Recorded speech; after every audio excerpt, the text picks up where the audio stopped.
Oi, Oi, tudo bem? Oi, tudo bem? Tudo bem, e você? Bem também. Bem também. Tá me Ai, que bom que escutando? deu Tá me certo. Escutando? Você tá me ouvindo? Eu tô, e você? Eu tô, só que eu tô com um Eu tô, retorno só que eu tô meu. com um retorno meu. Você tá com retorno seu? É, Deixa eu ver se com o meu fone se melhora.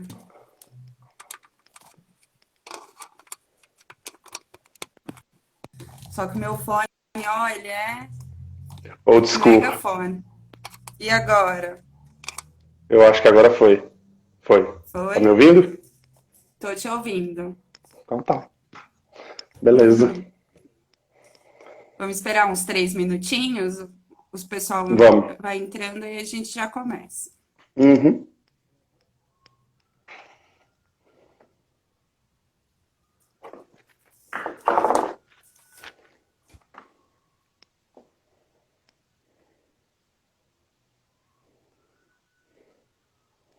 Tá muito escura a imagem, já ou tá tranquilo?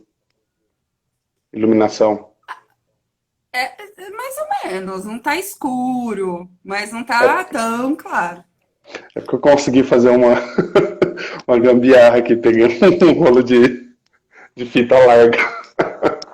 Não tava conseguindo segurar, eu não tenho suporte para celular. Ah, até ontem eu fiz gambiarra também. Eu colocava livro e depois eu apoiava. Agora eu tenho um suporte Não, mas com eu as acho mãos que livres. é porque é que eu não tenho onde colocar, senão daria uma iluminação melhor. Mas tá Não, mas bom, dá acho que pra ver tá. tranquilo. Então, beleza. Sim, tá tranquilo.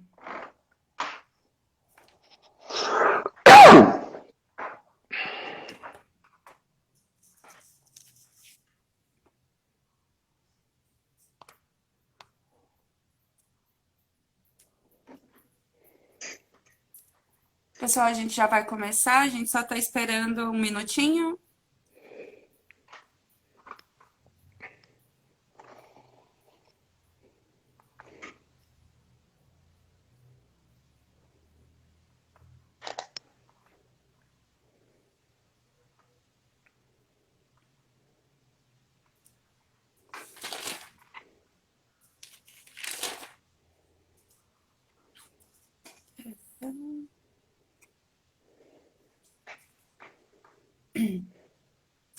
Léo, quer começando? O pessoal que chega pega a nossa apresentação.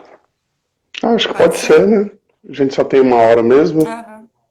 Isso, é isso que eu fico preocupada. Aí já foram cinco né? minutinhos, Sim, né? sim. Até mesmo Então tá pelo bom. fato da gente fluir o assunto, né? Isso, e o pessoal interagindo, a gente poder conversar mais pro final da live também com Sim, o sim. pessoal e tal, que foi perguntando. Então, beleza, Léo. Primeiro, é um prazer estar conversando com você na frente de todo mundo. A gente já conversa, a gente já é próximo, a gente já é camarada, né? A gente milita no mesmo espaço, tem convicções de vida muito parecidas, né? A gente, assim como inimigos em comum, pensando aí no governo Bolsonaro como um todo, né? Com Então certeza. é um prazer poder estar aqui conversando com você. Eu queria que você se apresentasse primeiro, que você falasse um pouquinho quem que é o Léo, né? E o porquê, Léo, o porquê que esse tema te é tão caro, assim, por que te chama atenção? Bom, primeiramente eu que agradeço o convite, você, do coletivo, do Juntas. É sempre um prazer estar trocando essa ideia, né? Independente seja aqui em casa, né? Ou se for no Vasco, ou na rua, ou na mesa do boteco. Bom, eu tenho 28 anos, sou percussionista iniciante, sou daqui de São José do Rio Preto mesmo, sou sambista, tô sempre aí, sempre que tem uma roda de samba, a gente está envolvido, né? Já faz um tempo já que eu tenho algum envolvimento já com a área cultural em Rio Preto, né? Não diretamente, mas sempre que possível a gente está envolvido em algum festival, nos centros culturais, né, no Vasco em si, e outros centros sociais também espalhados pela cidade. Atualmente estou desempregado, né, por conta aí também da pandemia, e enfim, né, eu acho que esse pensamento, né, de pensar a política e as mulheres na política, né, em si, já tem algum tempo já que me chama atenção, né? Antes mesmo de me envolver diretamente com a política, de me tornar um militante do PSOL, eu já vinha pensando quanto às questões de masculinidade, masculinidade tóxica, feminismo, né? E depois que eu entrei pro movimento partidário, eu vi que não tem como falar de uma coisa sem abordar a outra, né? Não tem como você falar de política, políticas sociais, principalmente no atual momento que nós estamos no país, sem falar de políticas para as mulheres, enfim, né? Políticas sociais envolvendo as mulheres. E isso, depois que eu entrei, fortaleceu bastante, né?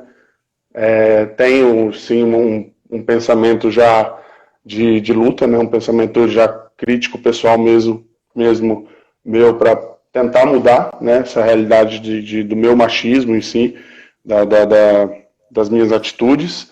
E, enfim, aí acabou só fortalecendo mais, né? Então é nesse sentido. Eu acho que o movimento partidário veio só para acabar de complementar muita coisa que acho que falta ainda para eu mudar e estar sempre aprendendo, né? Eu acho que o básico em si, para mim, é isso. Tá sempre aprendendo.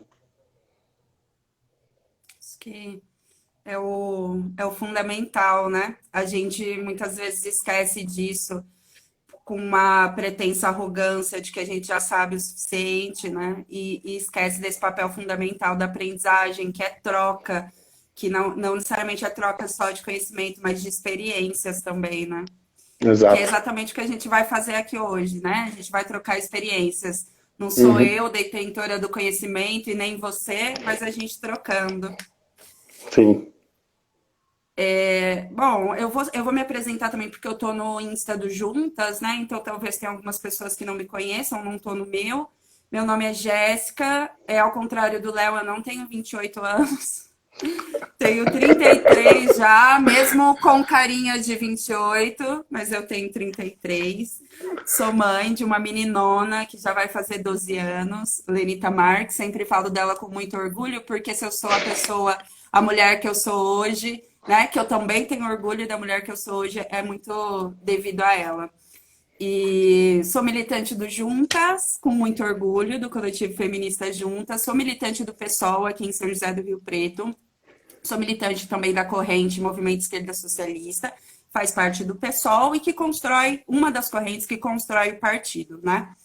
E, e a gente está aqui. Também coordenadora popular, coordenadora de um cursinho popular, diretora sindical das escolas da rede privada aqui da região de São José do Rio Preto, também militante do CRP, porque são as instâncias que eu milito, né, que eu acabo entrando nas organizações que eu acredito que está ao meu alcance para poder ajudar na construção. Eu acho que quando a gente está na luta, a gente tem que arregaçar as mangas. Por isso que eu fico nesses espaços todos. E aí, eu e o Léo, né, falando um pouquinho já da minha parte, a gente resolveu falar sobre esse tema. Num primeiro momento, pode falar assim, um homem e uma mulher falando sobre mulheres na política, tipo, por que não duas mulheres, né? Porque, na verdade, se a gente parte da premissa de que só nós mulheres, ou só os negros, ou só os indígenas, ou só a população LGBTQIA+, que pode conversar sobre as questões, né, que permeiam as mazelas dessa população, o sofrimento, a morte e tudo mais, a gente só fala entre os nossos iguais. A gente não entende de que forma o preconceito, os privilégios podem ser construídos nas pessoas que são os perpetradores dessa violência. Então, se as mulheres acreditam, elas acreditam não, a gente sofre, né? Mas assim, se nós acreditamos que nós sofremos de um machismo estrutural, que esse machismo reverbera em todas as instâncias da sociedade, seja na educação, seja na saúde, seja na política, como é o tema de hoje que a gente vai conversar, eu não tenho que falar só entre nós mulheres. Claro que nós temos que estar unidas, divididas nunca em relação a isso, né? Na verdade, Roma começou a ser conquistada justamente, eles foram os pioneiros na tática da divisão, e muitas vezes a gente se esquece que quanto mais dividido, mais enfraquecido a gente está. Então, as mulheres têm que estar unidas sim, mas a gente tem que principalmente discutir com os nossos camaradas homens, porque eu não consigo romper a opressão e a violência que eu sofro se eu só em discussões de grupos feministas, por exemplo, lá na rua fazendo militância, se eu chego em casa e o meu marido está esperando sentado que eu faça todos os serviços domésticos. Ou se quando eu me candidato a algum cargo à política, além de eu ter que trabalhar na campanha, ou quando eleita, trabalhar lá na vereança, na prefeitura, o que quer que seja, quando eu chego em casa, se todos os trabalhos domésticos estão destinados a mim, ou a uma outra mulher que vai cuidar desses espaços. Então, a gente tem que construir junto com os nossos camaradas e desconstruir juntos esse preconceito e essa estrutura que nos oprime, mas que também são violentas, é uma estrutura violenta com os nossos camaradas. Então, por isso que eu e o Léo estamos discutindo aqui hoje, porque o meu papel enquanto mulher militante não é só discutir feminismo, e o papel do Léo enquanto militante de esquerda não é só discutir conjuntura. Os nossos camaradas homens também têm que discutir feminismo, também têm que discutir o papel das mulheres na política, também têm que discutir sexualidade. Esses não são assuntos relegados a nós, mulheres militantes, porque muitas vezes ficam relegados para a gente. Então, é por isso que eu e o Léo estamos aqui conversando. Sim, Quer falar, exato. Léo? Não, eu acho que no fim das contas você acabou me complementando mesmo, assim, me contemplando, perdão. Mas é justamente isso que me incentivou, né, de estar abrindo esse espaço para um diálogo, né, que eu acho mais do que justo a partir do momento em que eu me descubro como alguém que seja o agressor e por ser um cara cheio de privilégios. Um cara branco, hétero, enfim, todas as formas que podem me diferenciar da sociedade em si me dão um leque de privilégios, né? A partir do momento que eu percebo isso e se eu quero uma estrutura que tenha suas mudanças, eu tenho que tá aberto à discussão, tá aberto a essa luta diária, que é o que eu sempre converso com o pessoal quando fala, entra, né, no assunto, seja de racismo, machismo, homofobia, né, a partir do momento que você se descobre em um meio, sendo você agressor desses vários tipos de preconceitos, né, se você está disposto mesmo a mudar, você tem que estar disposto a discutir isso, né? Isso faz parte da luta, né? Isso. Exatamente. Que outros caras, que outros companheiros se inspirem, né? E possam chamar outras camaradas para fazer essas discussões. É muito importante. Não Principalmente, vou te eu acho que parabenizar, mas Não, mas principalmente que haja esse diálogo entre nós, os homens, os isso. camaradas, os agressores. E temos planos para isso, se tudo der certo aí, logo menos, Aham. reunir Depois você pode essa turma. até falar sobre a importância desses planos, né? Acho Sim. legal você comentar depois. Léo, Uhum. para a gente começar a discussão, né? Eu pareço às vezes um pouco professora de história chata. Eu não falei, né? Eu sou historiadora e sou psicóloga também. Eu gosto de trazer um pouquinho um panorama histórico para conceituar em que momento a gente está hoje, o porquê, qual o lugar, qual é a estrutura que a gente está baseada hoje para a gente falar das mulheres na política, né? E para Uhum. isso a gente tem que pensar que, historicamente, as mulheres sempre estiveram à margem desse espaço. Então, que é muito recente, pensando em termos históricos, que a gente já tem aí um bom tempo de humanidade, né? É muito recente as mulheres estarem começando a ocupar o espaço público e o espaço da política, né? Se a gente pensa, eu não vou falar isso em termos mundiais, mas se a gente pensa em termos de Brasil e América Latina, é muito tardiamente que a mulher consegue o direito ao voto e depois o direito de se candidatar a algum cargo político. A gente fala aí da década de 30, durante o governo do Getúlio Vargas, sendo que em vários outros países as mulheres já tinham conquistado isso há algum tempo. Por que que eu faço questão, Léo, de falar conquistar? Né? A gente às vezes não toma muito cuidado com as palavras. A gente fala assim, e aquele grupo de camponeses invadiu. Gente, eles não invadiram, eles ocuparam, né? Por que ocuparam? Porque eles não estão invadindo a propriedade produtiva de ninguém. Eles estão ocupando um pedaço de terra porque o Estado não faz reforma agrária. E eles não têm onde plantar, não têm onde viver. Né? E por que que eu né? falo as mulheres conquistaram? Porque nós só estamos onde nós estamos hoje porque nós demos nosso sangue, nosso suor e a nossa vida a partir do movimento feminista. Né? Hoje, se eu posso ir trabalhar, se eu posso me divorciar, se eu posso ir para a universidade, se eu posso minimamente exercer minha sexualidade, entre aspas, né, livremente, é porque existiram uma ampla gama de mulheres que muitas vezes, a maior parte das vezes, não são retratadas na história, que lutaram muito para que hoje eu, Jéssica, minha filha, mulheres negras, mulheres lésbicas, mulheres indígenas, mulheres do campo possam ter um mínimo de direito social, direito político e até direito civil mesmo, né? Então, quando a gente olha para trás, a gente vê que tudo isso foi conquistado às duras penas. E aqui no Brasil, quando a gente conquista o direito ao voto, não é diferente. O Getúlio Vargas, como muitas pessoas gostam de dizer, minha avó adora o Getúlio Vargas. Ela fala assim, ele foi o melhor governante que o Brasil teve. Né? O Getúlio não acordou um dia e disse assim, vou deixar as mulheres votarem, vou deixar as mulheres se candidatarem, nós precisamos das mulheres para mudar o Brasil. Na verdade, o que aconteceu foi aí uma série de lutas internacionais que reverberaram aqui no Brasil também, que a gente chama muito de terceira onda do... terceira não, desculpa.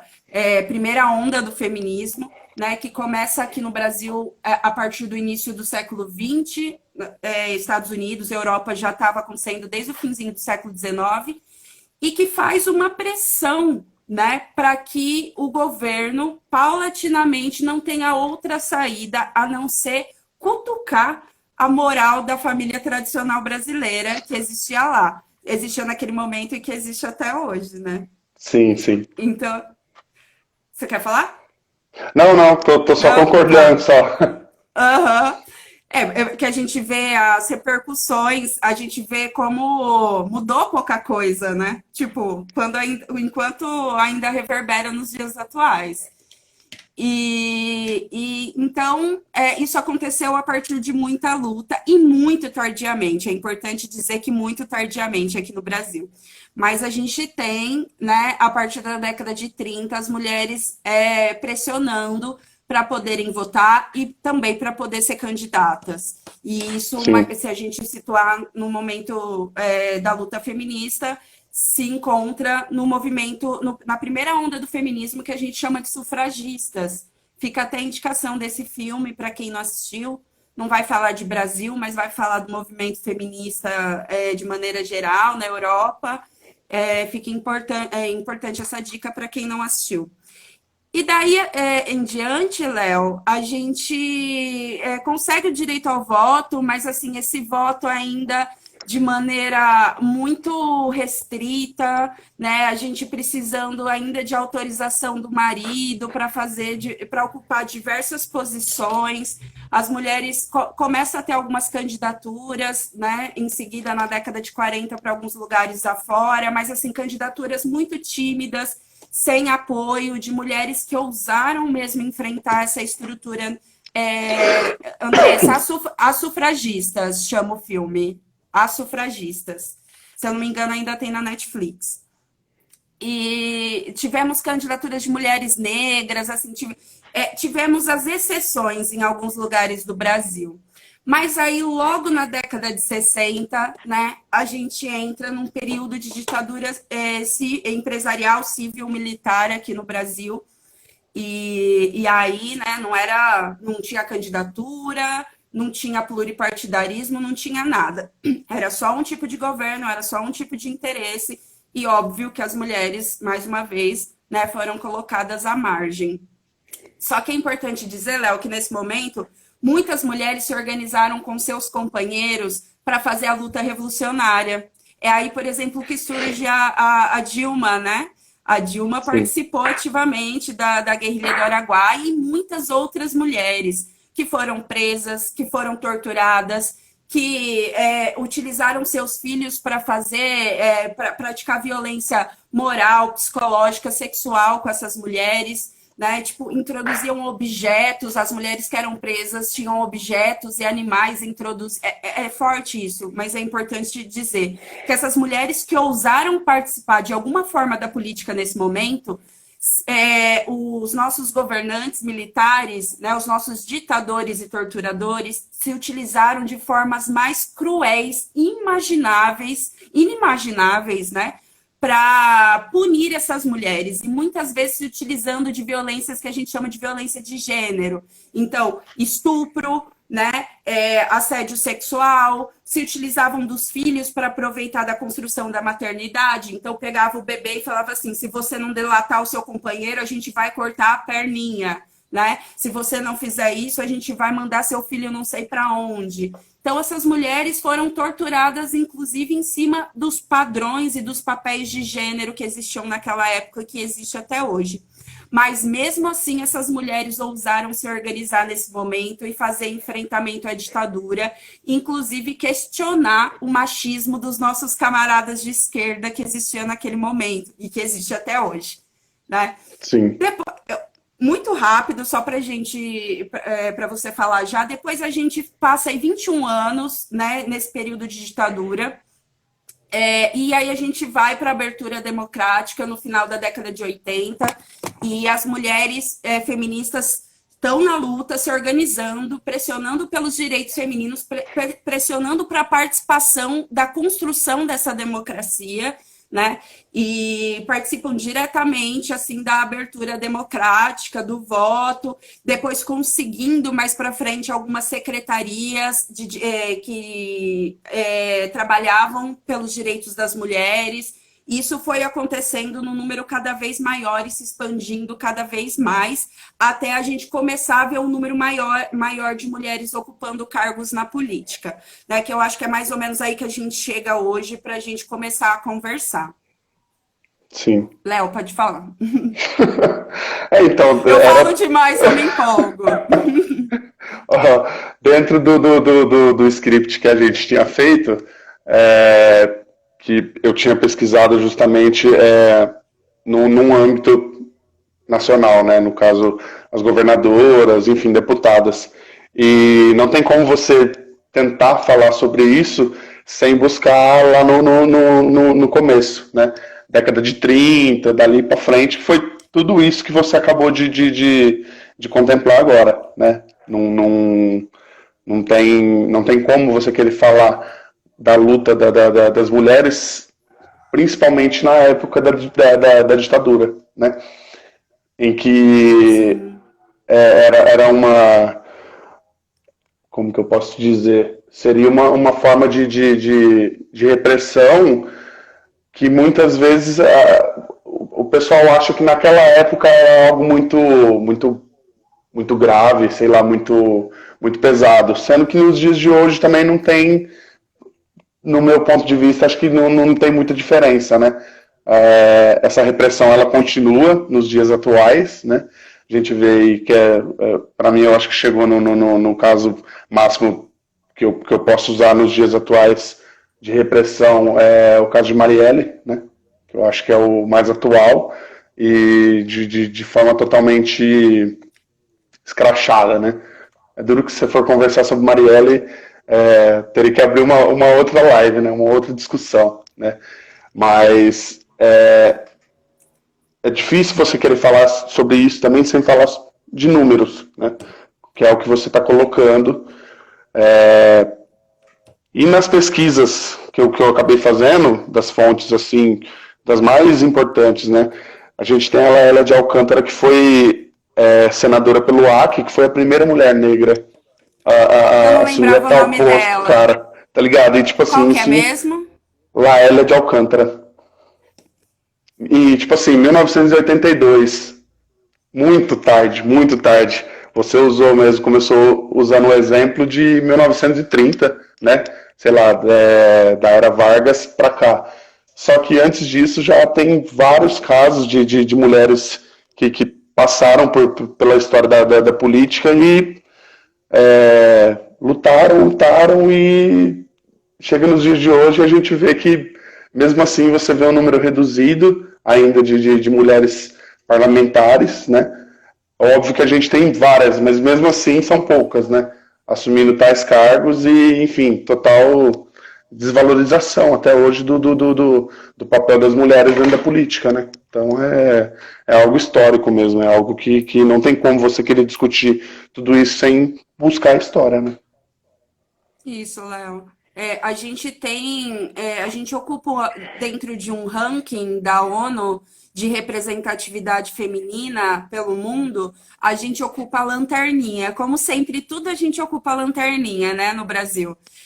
A gente ocupa, acho que eu não vou saber falar, centésima, mas centésima. Ai, gente, eu vou errar, eu sou péssima nisso, mas a gente ocupa a posição 150 e alguma coisa de 193 países de representatividade feminina, Léo.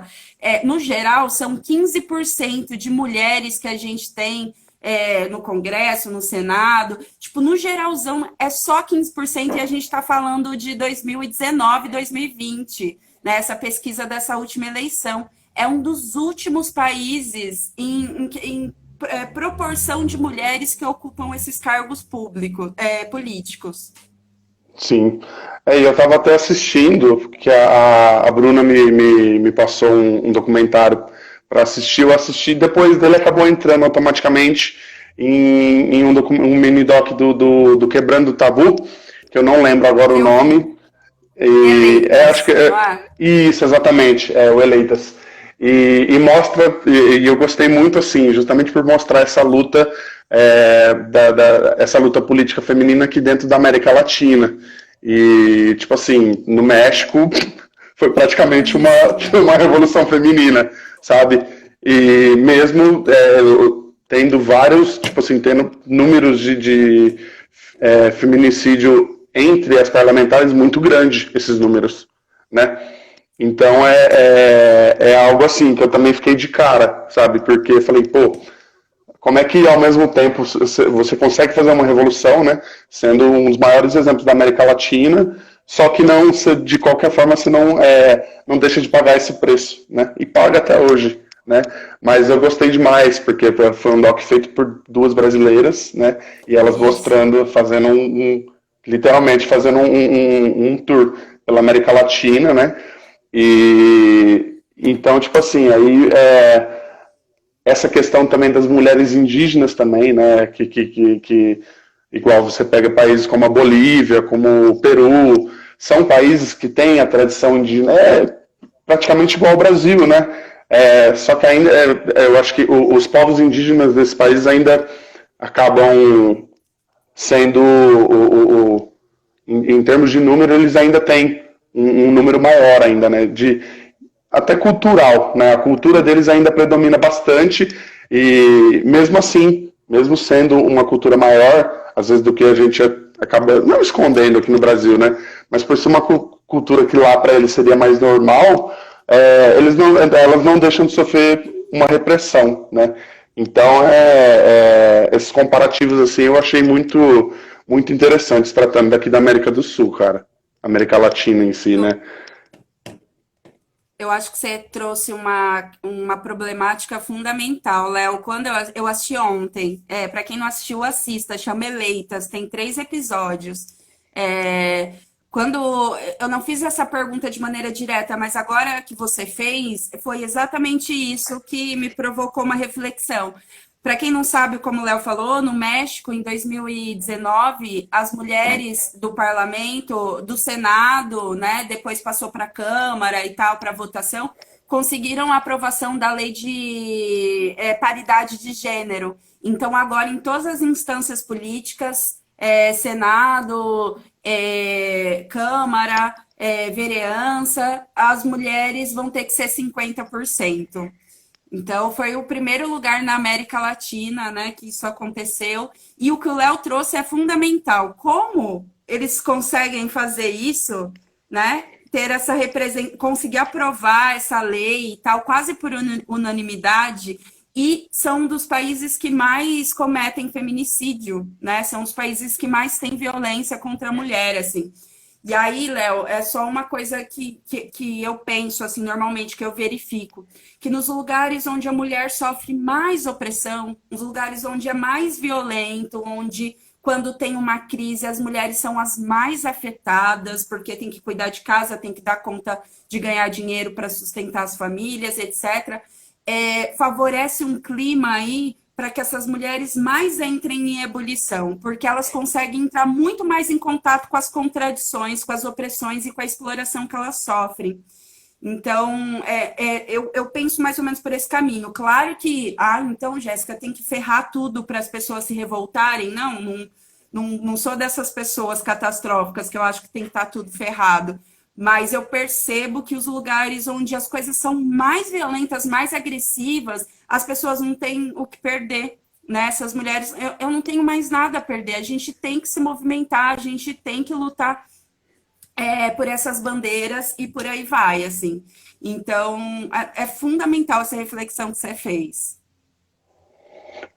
Então, eu achei justamente importante porque nas últimas discussões, né, com os últimos camaradas em si, o pessoal gosta muito de fazer, né, essas comparações de América e de continentes, né? Só que, historicamente, o continente latino-americano sempre foi um continente pobre, né? De políticas revolucionárias assim, árduas, né? O pessoal gosta de falar da Revolução Russa, enfim, as várias revoluções europeias. Porém, assim, historicamente, já somos um continente já de histórias muito sanguinárias, né? E é óbvio que isso vai refletir, de certa forma, não só na política, mas, enfim, na sociedade e, obviamente, nas questões de preconceito, de estruturas machistas, enfim, homofóbicas, de todas essas estruturas que acabam sendo geradas e, enfim, só crescendo mais com as mulheres, enfim, e todos os públicos que sofrem algum tipo de preconceito. E isso me chamou a atenção, né, justamente pela América Latina ser um continente ainda que tem muito povo indígena, temos vários povos quilombolas por aqui, né, e esse tipo de realidade, óbvio que agora chegamos em evidência, né, não tem jeito, o pessoal, usando um termo mais bruto assim, mas o pessoal teve que abrir a boca, né, o pessoal teve que mostrar, teve que aparecer para falar que está sofrendo, enfim, sérios problemas quanto à questão de terras indígenas, e, enfim, queimadas, e, enfim, toda essa zona, desculpa, perdão a palavra, que virou, né, as terras indígenas. Sim, que estão sendo engolidos, né? Exato. E é muito legal a gente pensar na América Latina, porque eu fiz esse panorama histórico aí do feminismo, e há várias feministas que dizem que hoje a gente estaria numa quarta onda do feminismo, né? Então, que principalmente a partir da crise estrutural do capitalismo, que se inicia a partir de 2008, mas mais propriamente agora, a partir de 2010, 12, 13, né? Que a gente vê um novo levante feminista das mulheres se dando conta que a sua opressão está ligada diretamente há uma estrutura maior, que não é você, Léo, que é o meu inimigo, que você, Léo, faz parte também de uma sociedade que é estruturada para que eu te enxergue, para que você me domine e, no máximo, eu te enxergue como meu inimigo.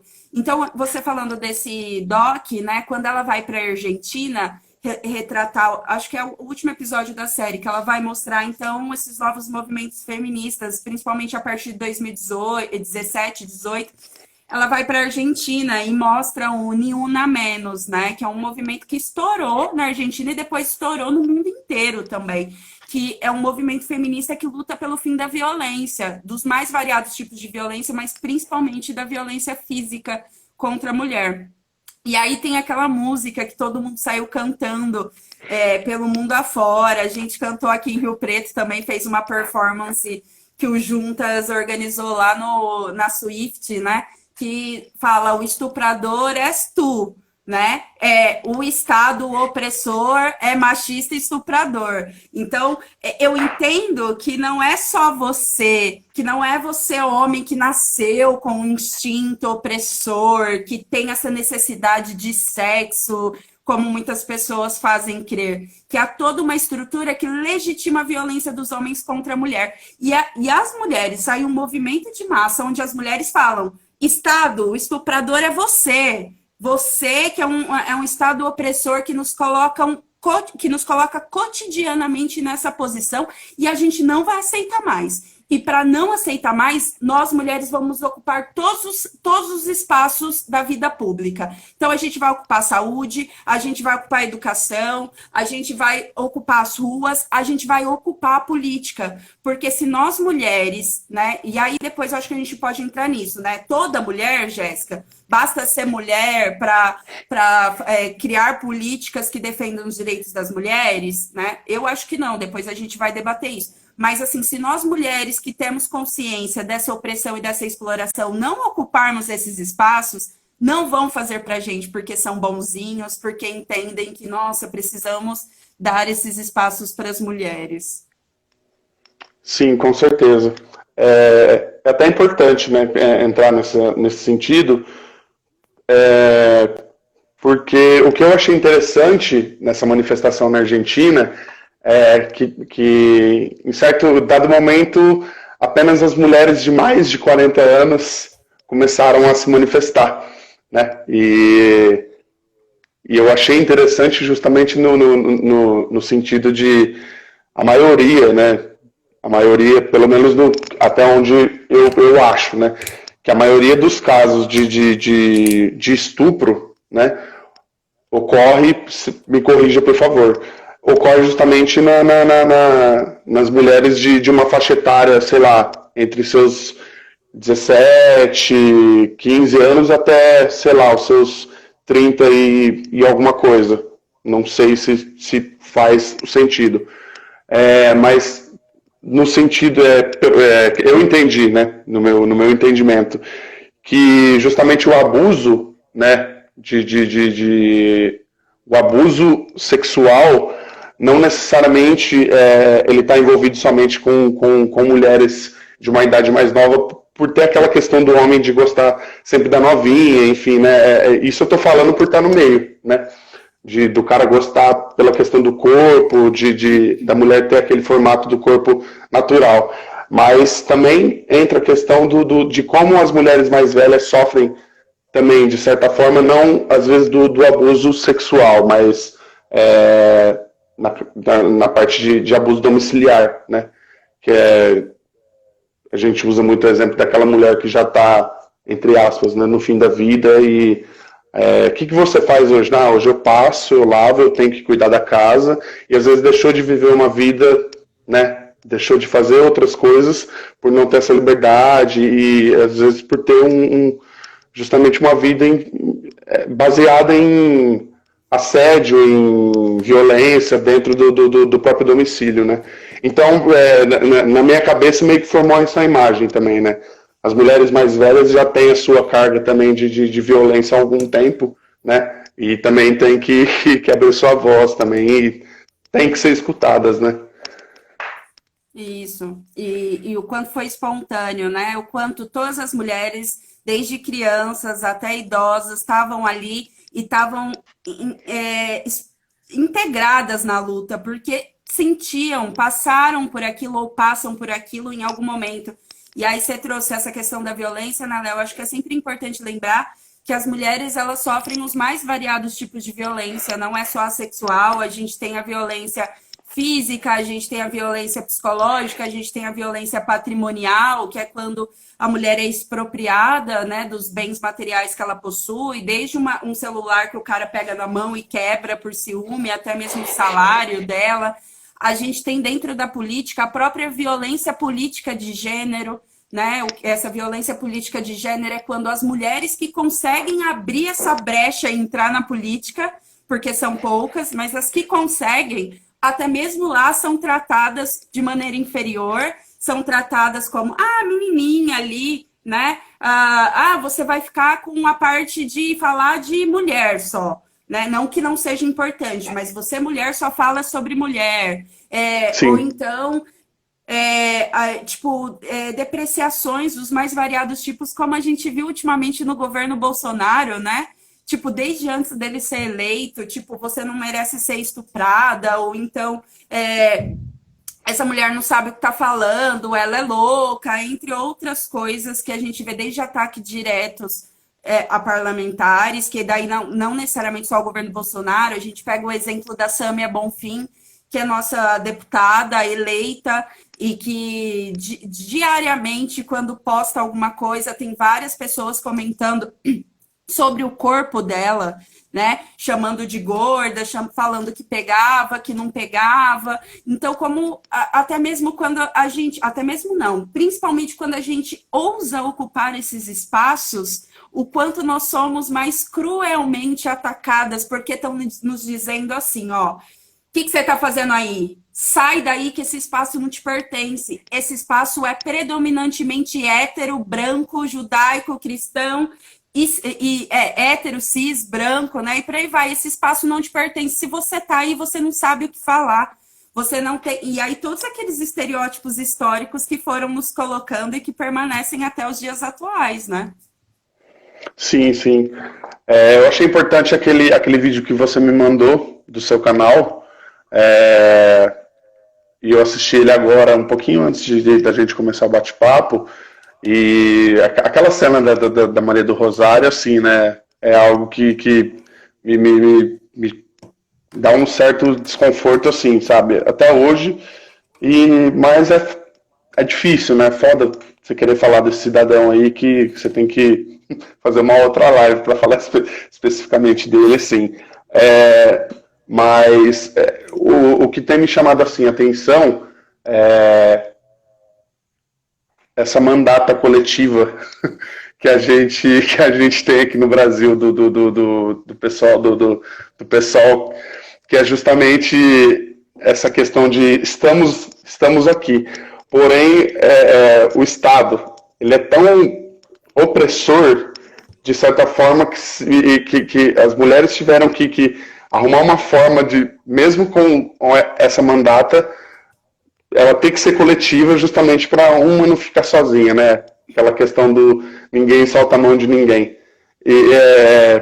Porque senão todo o peso em cima de uma mulher só é o que você acabou de usar de exemplo, assim, fica muito, galera, massacra mesmo, sabe? Então, eu achei genial quando eu fiquei sabendo dessas mandatas coletivas, porque é uma forma de você contemplar várias mulheres e dependendo até de várias classes, né? Seja uma mulher branca, uma mulher negra, seja uma trans, né? Mas você consegue contemplar, mesmo que sendo você tem que bater de frente, né? E para mim tem sido assim fantástico, sabe? Ver essa galera, Érica Malunguinho, enfim, uma porrada de mulheres ali. Nossa primeira mulher trans, né?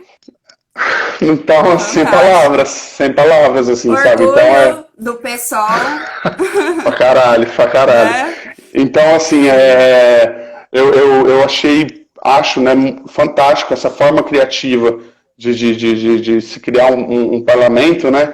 Justamente e tem que ser em forma de corrente, porque senão, acontece a mesma coisa que aconteceu com a Dilma, sabe? Tudo bem que foi uma jogada, um golpe totalmente estratégico montado, foi uma engenharia que se formou, né? Acho que não convém a gente querer discutir sobre as políticas ou não do Partido dos Trabalhadores, não é o caso, mas a imagem, a questão de ter uma mulher no poder na frente da nossa federação é algo que não descia para muita gente, né? E hoje não, hoje eu vejo que eu acredito que foi mais por ser uma mulher em si do que a própria política dela.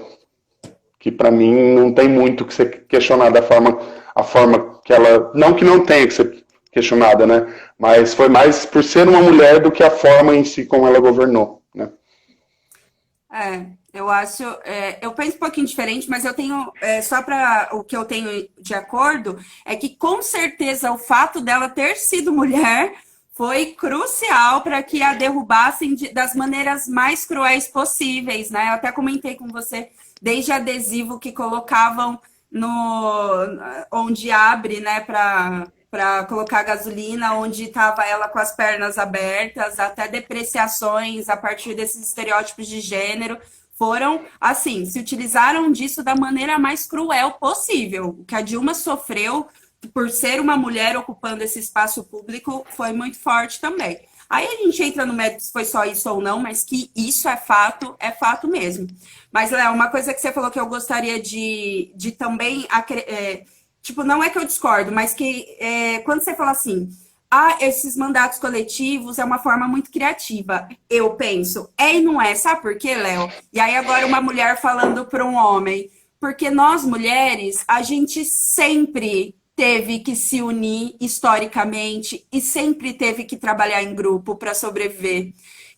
Tem um livro que eu estou terminando de ler que chama Caliban e a Bruxa, que é o livro da Silvia Federici, uma feminista marxista fantástica, que ela vai relatar aí as mulheres fazendo resistência nos mais variados momentos históricos para existir, para poder existir. Elas sempre tiveram em bando, elas sempre tinham códigos, simbologias que elas compartilhavam em grupo, elas sempre tiveram que unir as suas vozes para poder se fazer presente, porque sempre foi um sistema tão massacrante, tão destruidor da nossa subjetividade enquanto mulher, que a gente sempre precisou fazer isso.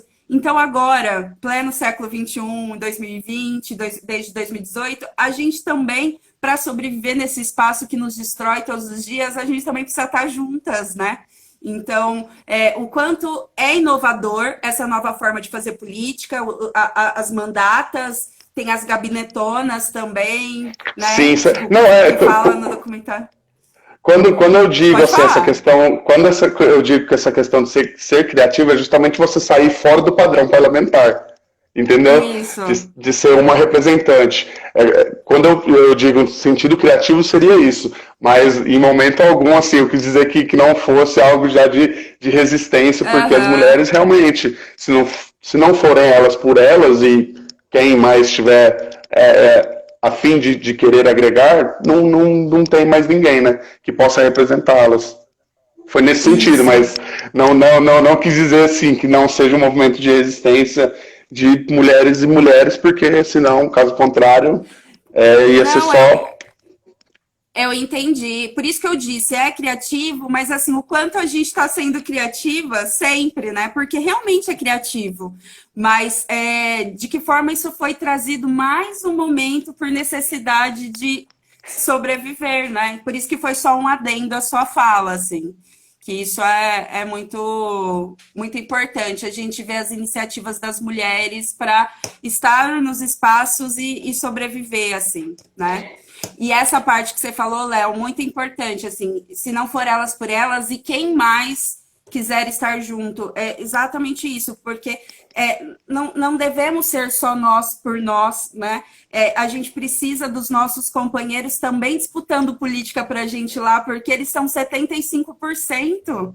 Se a gente sozinho, os 15%, tentar falar lá, e aprovar projeto de lei, a gente não vai conseguir. Então, a gente precisa que os nossos camaradas entendam que nós, mulheres, precisamos de políticas específicas, não porque nós somos inferiores, mas porque a gente ainda sofre um preconceito histórico que repercute até hoje na nossa forma de existir.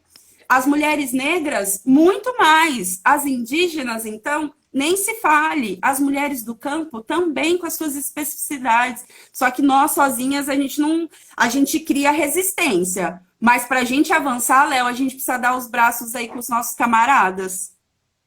Sim, a Lu colocou algo aqui que contempla bastante, assim, que antes de ser criativo é uma forma de resistir e de sobreviver.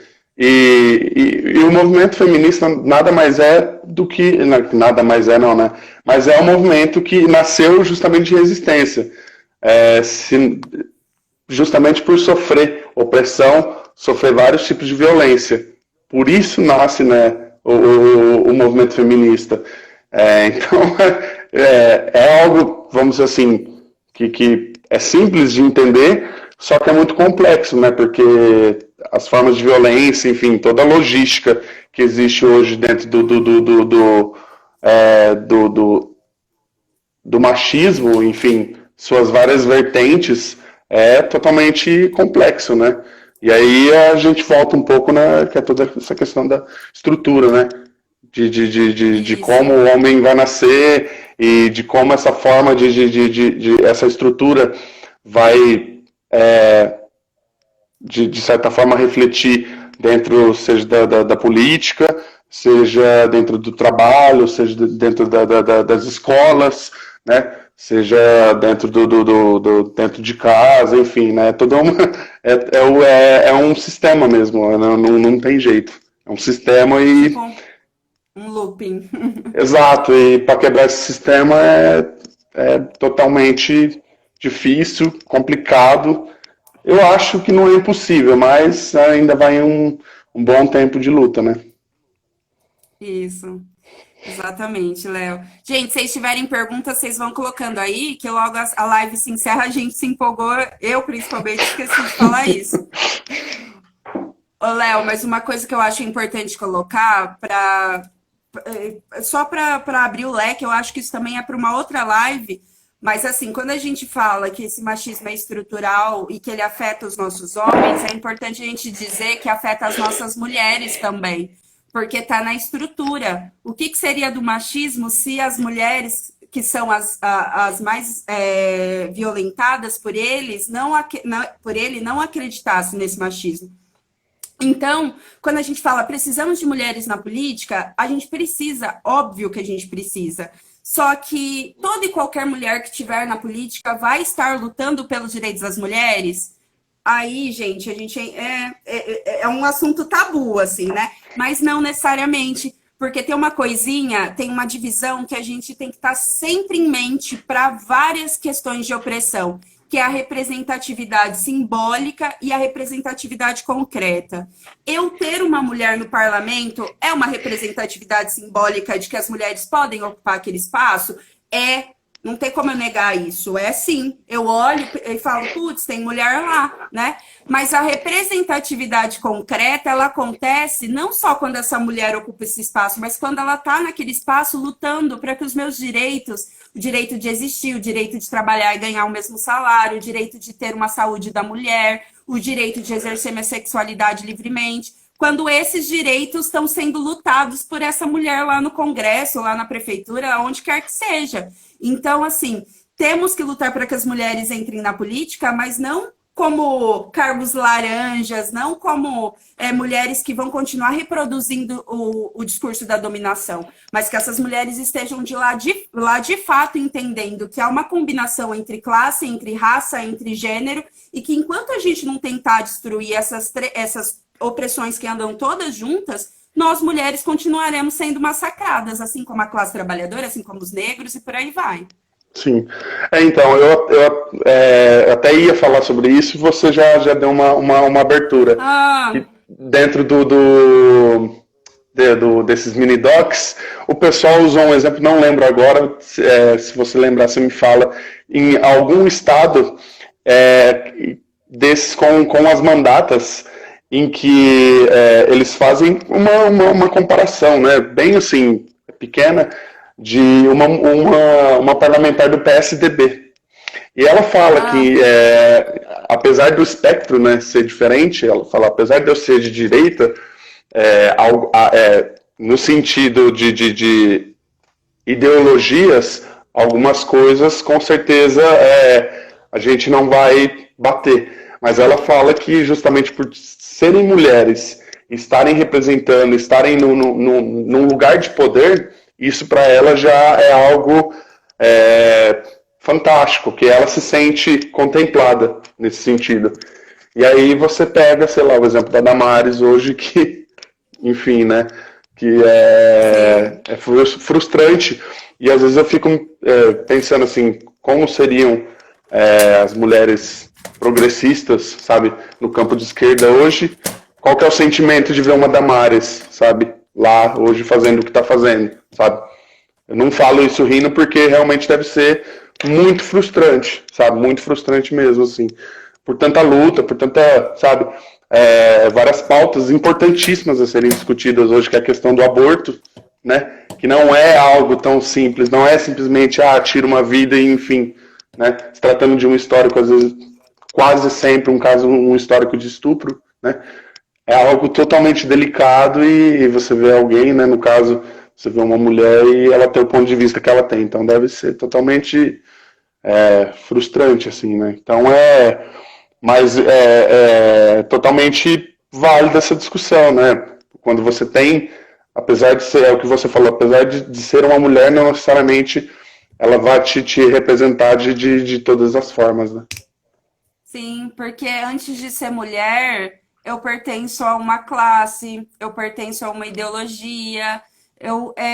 Não existe classe trabalhadora abstrata, assim como não existe mulher de maneira abstrata, né? Eu estou dentro de uma estrutura aí. E essa estrutura quer que uns sejam oprimidos e explorados em prol da garantia de acúmulo de capital, de acúmulo de bem-estar, de acúmulo de bem viver para outros, né? Que é a minoria. Então não basta ser mulher, assim como não basta ser negro, né? Olhem alguns representantes negros que têm surgido agora no governo Bolsonaro. Não basta ser indígena.